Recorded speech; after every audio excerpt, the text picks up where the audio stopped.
जब किसी व्यक्ति को यानी किसी महिला या पुरुष को कोई भी प्रॉब्लम होती है तो वो थाने जाते हैं और अपनी प्रॉब्लम को वहां के इंस्पेक्टर साहब हो या फिर दरोगा साहब हो या फिर वहां के कोई सिपाही हो, उन्हें अपनी प्रॉब्लम बताते हैं और वो लोग हमेशा प्रयास करते हैं कि उनके प्रॉब्लम को समाप्त किया जाए और उसका कोई ना कोई सॉल्यूशन निकाला जाए। लेकिन आज की कहानी एक महिला दरोगा की है जो दूसरों के प्रॉब्लम को हमेशा सॉल्व करने की कोशिश करती है, लेकिन वो खुद एक ऐसे प्रॉब्लम में फंस जाती है, सोशल मीडिया पर वायरल हो जाता है और जितने लोग उस महिला दरोगा के बारे में सुनते हैं सोचने लग जाते हैं कि आखिर हमारे इस दुनिया में किस किस प्रवृत्ति के लोग होते हैं।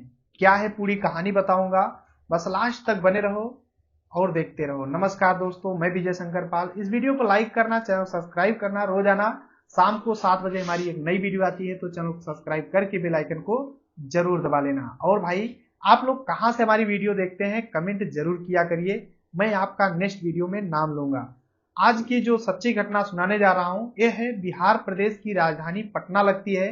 यहीं पर जक्कनपुर एक थाना लगता है और इसी थाने के पास में एक सरकारी आवास होता है, एक कैंपस होता है और वहीं पर एक महिला दरोगा होती है। वो अपने बेड पर लेटी होती है और जैसे ही उसकी नींद खुलती है और वो देखती है कि उसके शरीर पर एक भी कपड़े नहीं है और वो सोचने लग जाती है कि आखिर मेरे शरीर पर कपड़े क्यों नहीं है, आखिर मेरे साथ हुआ क्या है। तभी वो सोचने लग जाती है कि कुछ देर पहले मेरे साथ हुआ क्या था।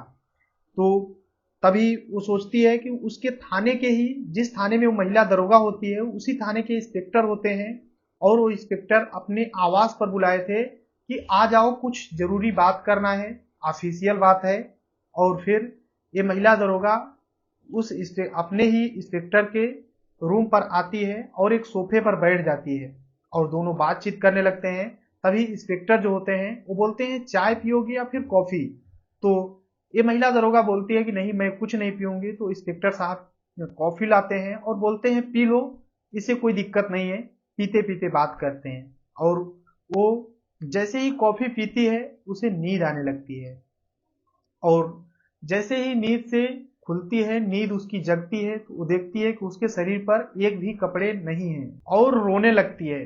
तभी जो इंस्पेक्टर होते हैं वो आ जाते हैं अचानक और ये महिला जो है, महिला दरोगा, ये अपने शरीर को ढकने की कोशिश कर रही थी।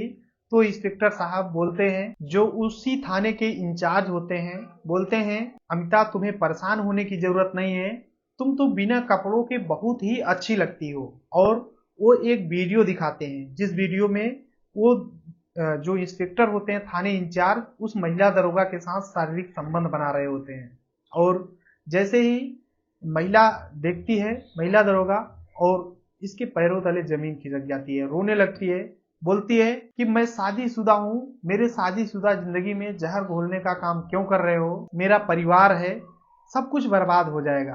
तो वो दरोगा बोलता है अगर तुम्हें अपनी नौकरी बचानी है और अपने परिवार को भी सही सलामत रहने देना है तो मैं जैसे बोल रहा हूं वैसे करो, तुम यहां से चुपचाप चली जाओ, लेकिन किसी से कोई बात कहना मत, वरना ये जो वीडियो मैंने अभी तुम्हें दिखाया ये सभी के पास पहुंच जाएगा और सभी के पास जब पहुंचेगा तो तुम्हारा क्या होगा, तुम नौकरी से भी चली जाओगी और फिर सभी तरह से हाथ धो बैठोगे और तुम्हारे घर वाले भी तुम्हें त्याग देंगे क्योंकि तुम मेरे साथ संबंध बना रही हो। और फिर महिला दरोगा वहां से अपने कपड़े पहनती है और सीधे चली जाती है।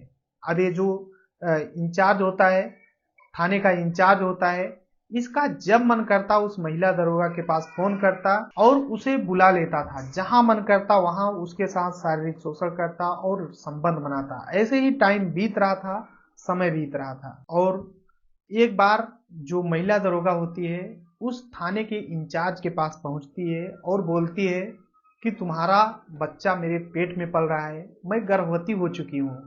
तो वो इंस्पेक्टर बोलता है कि तुम इस बच्चे को एबॉर्शन करवा दो, क्योंकि इसका क्या नाम दोगी और क्या बताओगी। तभी वो महिला दरोगा बोलती है कि इस बच्चे का तुम्हारा नाम दूंगी और बोलूंगी सभी से कि तुम्हारा बच्चा है। तो वो इंस्पेक्टर बोलता है कि मैं बहुत पावरफुल हूँ, मेरा बड़े बड़े लोगों से पकड़ पहुंच है, तुम्हारी नौकरी खा जाऊंगा, तुम्हें सस्पेंड करवा दूंगा, इसलिए तुम मेरे चक्कर में बिल्कुल भी मत पड़ना, तुम इस बच्चे को इस दुनिया में आने से रोक लो।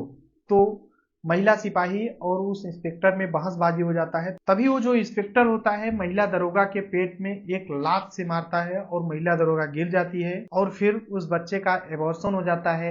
वो बच्चा इस दुनिया में आने से पहले इस दुनिया को छोड़कर चला जाता है और फिर महिला दरोगा किसी से कुछ भी नहीं बोलती है।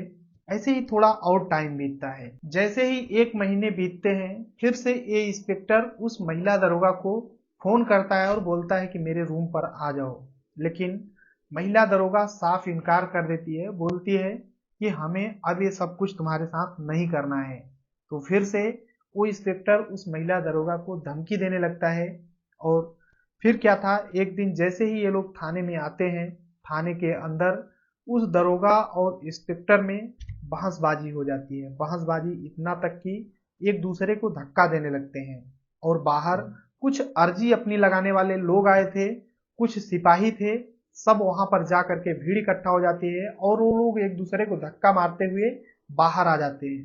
तभी जो महिला दरोगा होती है चिल्ला चिल्ला करके सारी बातें जो भी उसके ऊपर बीती थी सभी के सामने, वहां पे पुलिस वाले थे, सभी थे, सभी के सामने एक एक बातें बता देती है। और फिर जैसे ही लोग सुनते हैं तो सोचने लग जाते हैं कि आखिर एक इंस्पेक्टर ऐसा कैसे कर सकता है। 30 नवंबर 2023 की बात होती है जब इन दोनों में लफड़ा हुआ था, यानी जब लोग सुन रहे थे।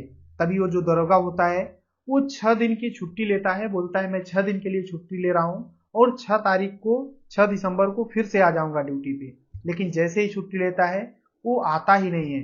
धीरे धीरे टाइम बीत जाता है, लगभग 15 जनवरी 2024 आ जाता है। वो इंस्पेक्टर उस थाने में वापस नहीं आता है और धीरे धीरे वो महिला दरोगा जो होती है वो भी गायब हो जाती है। लेकिन 15 जनवरी 2024 को महिला दरोगा अपने पति और एक रिश्तेदार के साथ पटना पुलिस मुख्यालय पहुंचती है और वहां पर पूरी कहानी बताती है। उच्च अधिकारी होते हैं और वो लोग सोचने लगते हैं कि एक इंस्पेक्टर इस तरीके से कैसे कर सकता है। जो उच्च अधिकारी होते हैं ST-80 थाने को आदेश देते हैं कि महिला की तहरीर ली जाए और इस पर मुकदमा दर्ज किया जाए और उच्च स्तरीय जांच किया जाए। जांच में जो भी दोषी होगा उसे बख्शा नहीं जाएगा। तो यहाँ पे 2 लोग होते हैं, एक होते हैं ASP सदर स्वीटी सहरावत, एक है SP भरत सोनी, जो लोग जांच करते हैं और बोलते हैं कि हम लोग जांच करेंगे और जो भी दोषी है उसे बिल्कुल भी बख्शा नहीं जाएगा।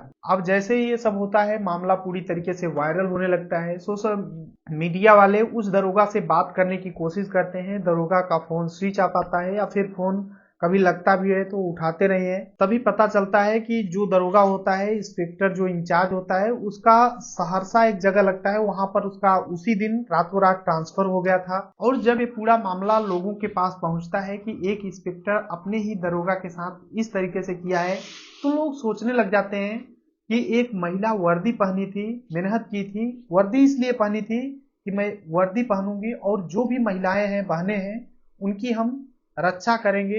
लेकिन वो कभी ये नहीं सोची थी कि मैं खुद शोषण का शिकार हो जाऊंगी। अब इस मामले में क्या सच्चाई है ये तो पुलिस के जांच के बाद ही क्लियर हो पाएगा। लेकिन जो कुछ भी हुआ है वाकई में गलत हुआ है, ये अच्छा नहीं हुआ है। बाकी ये पूरी कहानी सुनाने का उद्देश्य किसी को परेशान करना है, दुख पहुंचाना है, बल्कि आप सभी को जागरूक करना है। जहां भी रहे अपना और अपनों का ख्याल रखें। अब चलते हैं कमेंट की ओर। जो लोग हमारे पिछले वीडियो में कमेंट किए थे, धर्मेंद्र पाल मुंबई महाराष्ट्र से हैं। ये बोलते हैं कि मैं आपका रोजाना वीडियो देखता हूं, तो थैंक यू भाई। अनिल कुमार हैं, सुरेंद्र पाल सिंह हैं, मिस्टर पूरन सिंह हरियाणा रोहतास से रहने वाले हैं, अम्बेलाल कौशाम्बी से हैं, बालकृष्ण कुशवाहा हैं, राजीव पाल हरदोई उत्तर प्रदेश से हैं और रघुनाथ हैं। बोलते हैं कि भाई हमारा नाम जरूर लेना। तो रघुनाथ भाई और आप सभी को तहे दिल से शुक्रिया, धन्यवाद। मिलते हैं नेक्स्ट वीडियो में, तब तक के लिए जय हिंद, वंदे मातरम।